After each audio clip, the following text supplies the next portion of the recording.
La méningite, c'est une inflammation des méninges. Les méninges, ce sont les membranes qui entourent le cerveau. Cette inflammation peut être due soit à un virus, soit à une bactérie. Lorsqu'il s'agit d'un virus, ça fait une méningite virale. Les méningites virales, c'est assez fréquent, c'est pas grave, ça guérit tout seul en quelques jours et même sans traitement.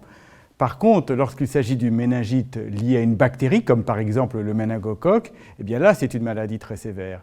C'est une vraie urgence médicale qui nécessite un traitement antibiotique très précoce. Et malgré ce traitement antibiotique précoce, on observe souvent des décès. Environ 1 personne sur 10 va mourir de cette maladie. 2 personnes sur 10 vont en garder des séquelles à vie. La bactérie qui est responsable des infections à méningocoque se transmet d'une personne qui a la bactérie dans la gorge à une autre personne. Je dis qu'il y a une bactérie dans la gorge parce que ce n'est pas forcément quelqu'un qui lui-même est malade. En effet, beaucoup de gens ont dans leur gorge un méningocoque sans jamais être malade. Et la bactérie va pouvoir se transmettre à une autre personne à l'occasion d'un contact étroit. Et c'est essentiellement à l'occasion d'une toux, d'un éternuement, que se transmet le méningocoque.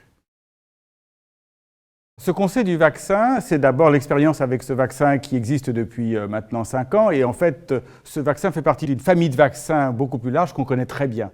On sait que ces vaccins sont très efficaces. Environ 95 sujets sur 100 vaccinés vont être protégés.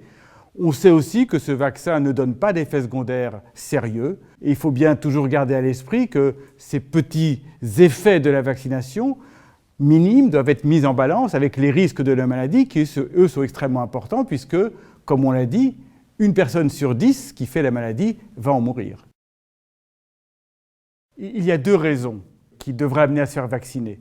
D'une part, c'est un peu égoïste, c'est d'abord pour se protéger soi-même. Quand on est vacciné, eh bien, on est protégé. Et puis, il y a une autre raison, un peu plus altruiste, c'est que quand on est vacciné, on n'a plus la bactérie dans la gorge, si jamais on l'avait, et donc on ne risque pas de contaminer son entourage, ses proches, ses amis.